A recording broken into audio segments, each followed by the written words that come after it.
Okay, so today's episode, right, I'm going to talk about something that is happening very regularly and very consistently in the market today. And we are going to talk about this extension stay. But extension stay, we're going to talk about the HDB extension stay.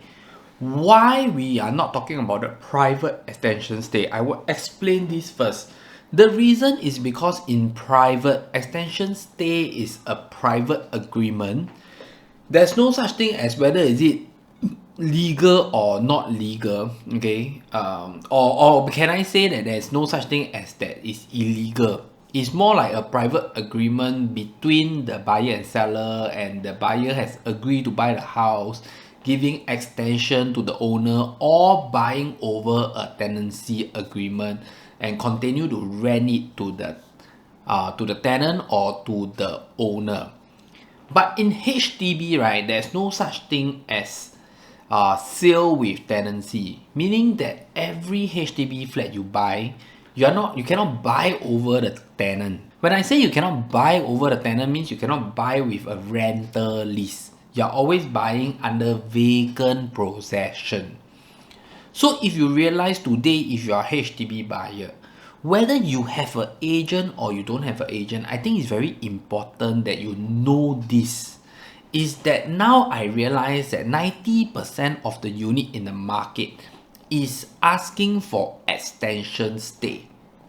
Okay, but the biggest problem about this thing is that out of this 90% of the people asking extension stay, a lot of this seller or seller agent do not know if they are way of asking a extension stay is a approved HDB extension stay or a non-approved HDB extension stay.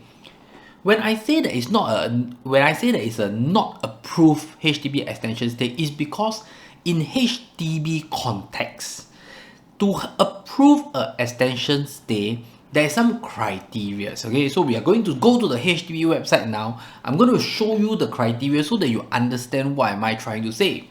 Why am I trying to touch on this topic? Is because there is a lot of agents out there asking for extension stay for their seller, but they do not know the correct way to execute a temporary extension stay. So a lot of times, a lot of discussion and a lot of negotiation that goes around this temporary extension stay is not correct.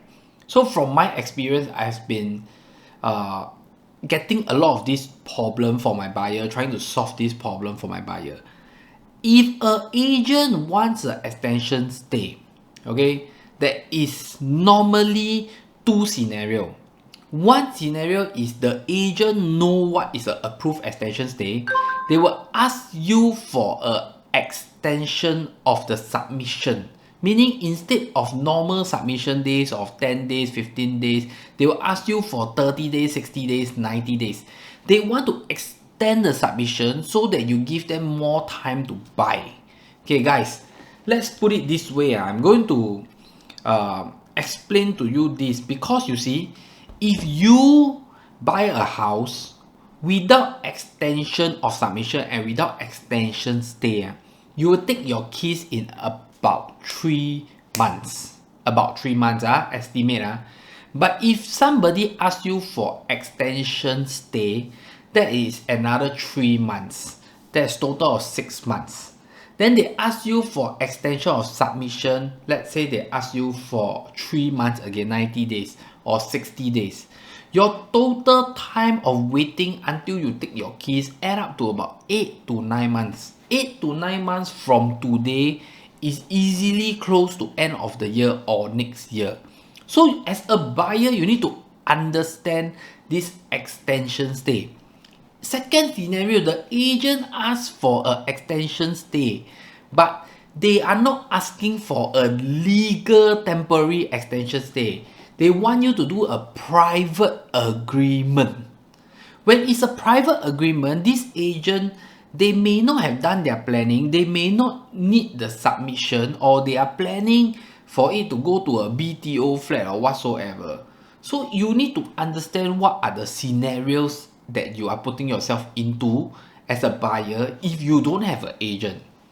So under the HDB request of temporary extension stay, there's some conditions that the seller need to achieve in order to be an approved temporary extension stay. Number one, the seller have to commit to buy a completed residential property. Means for the seller to ask for extension stay, the seller must have already bought a unit. Because when they submit the case to HDB, HDB will request for the exercise OTP of the completed property that they have purchased.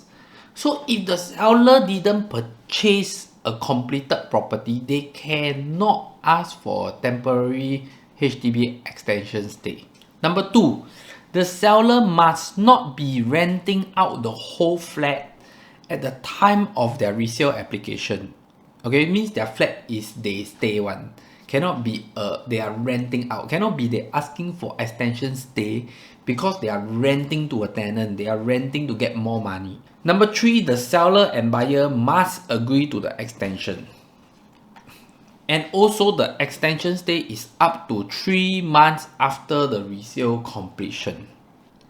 When the buyer and seller agrees with an extension stay, the buyer actually have to pay an admin fee of $20 to HDB. And during the submission process, the buyer and seller supposed to inform HDB that there is a temporary extension stay. So this part is the crucial part, because if your extension stay is is not a approved temporary extension stay, is a private agreement between you and the buyer, then most likely the seller agent will tell you to put, hey, you have to tell HDB there's no extension stay. Because if they put there is an extension stay and they never buy, HDB will not approve the case, because HDB will ask for the exercise OTP later. So guys, you're gonna do it correctly, because I feel that this scenario is getting more and more common in the market and people are not doing it correctly. Even seller agent is not reading the clause correctly. They ask for extension just bluntly, and they don't even know what is an approved extension and what is not an approved extension. And buyer thinking that the agent should know their stuff, jumping into the swimming pool together with the agent, and both make the same mistake. Then end up there's a lot of quarreling and unhappiness because the buyer realized that it's an unapproved extension stay, then didn't want to grant the extension stay, then the seller got no place to stay, and blah blah blah. So this is getting more and more common in the market. So I hope to do this video to actually notify you. So if you are a buyer yourself and you don't have an agent, you need to be aware of these problems that is already happening in the market very consistently. Because out of 10 units that we are calling to co-broke for our buyers arrange viewing, we realize that there's about 90% that ask for extension stay, and more than half didn't know that they need the exercise OTP. Or even if the agent say, hey, we need extension stay, when you message them, it doesn't mean that they are asking for an approved extension stay. They also wouldn't tell you.